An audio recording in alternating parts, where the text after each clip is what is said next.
Let's talk trash. You know, we had to be taught to renounce the powerful conservation ethic we had developed during the Great Depression and World War II.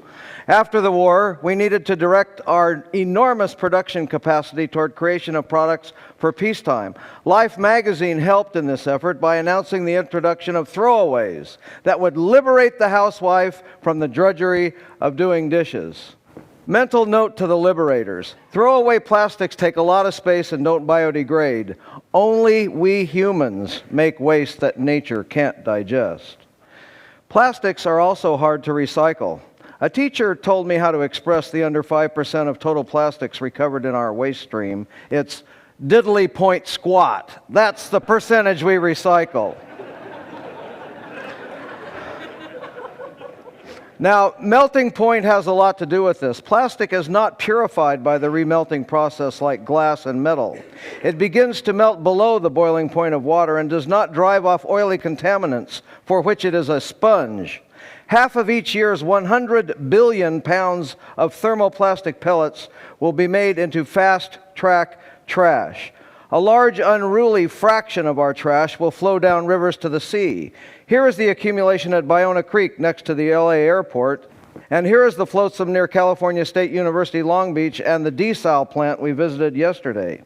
In spite of deposit fees, much of this trash leading out to the sea will be plastic beverage bottles. We use 2 million of them in the United States every 5 minutes, here imaged by TED presenter Chris Jordan, who artfully documents mass consumption and zooms in for more detail.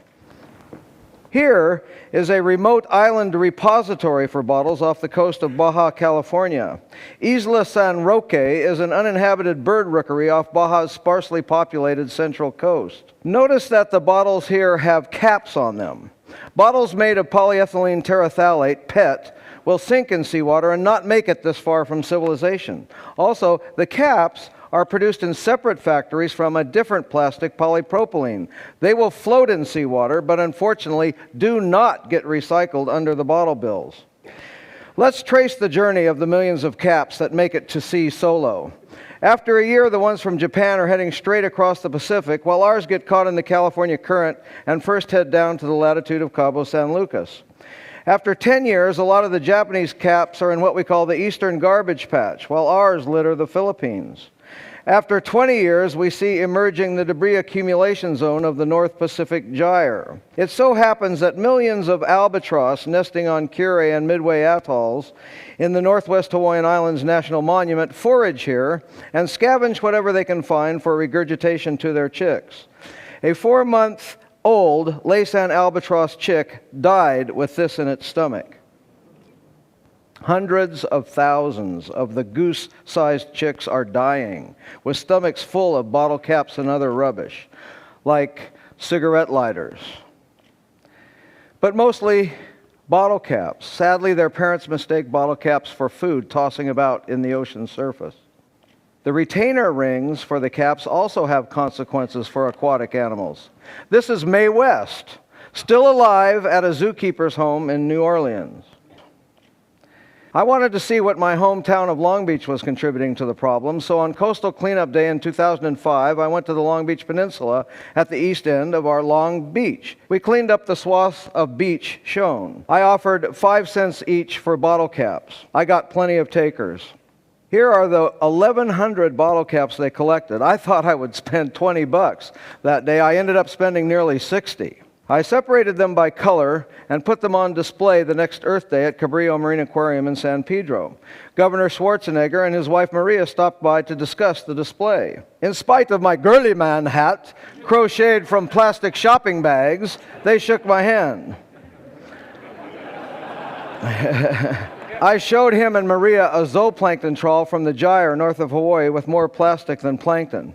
Here's what our trawl samples from the plastic soup our ocean has become look like. Trawling a zooplankton net on the surface for a mile produces samples like this and this.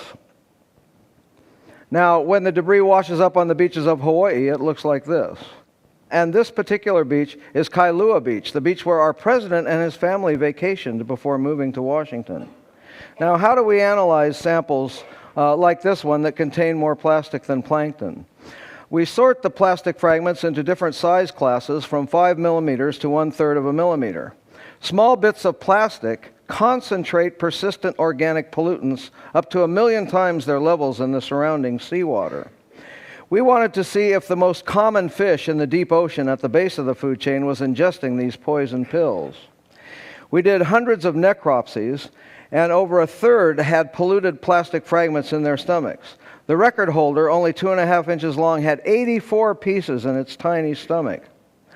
Now, you can buy certified organic produce, but no fishmonger on earth can sell you a certified organic wild-caught fish. This is the legacy we are leaving to future generations. The throwaway society cannot be contained. It has gone global. We simply cannot store and maintain or recycle all our stuff. We have to throw it away. Now, the market can do a lot for us, but it can't fix the natural system in the ocean we've broken. All the king's horses and all the king's men will never gather up all the plastic and put the ocean back together again. The levels are increasing. The amount of packaging is increasing. The throwaway concept of living is proliferating, and it's showing up in the ocean. He offers no hope of cleaning it up. Straining the ocean for plastic would be beyond the budget of any country, and it might kill untold amounts of sea life in the process. The solution, Moore says, is to stop the plastic at its source. Stop it on land before it falls into the ocean. There's your typical t-shirt shopping bag. And in a plastic-wrapped and packaged world, he doesn't hold out much hope for that either. This is Brian Rooney for Nightline in Long Beach, California.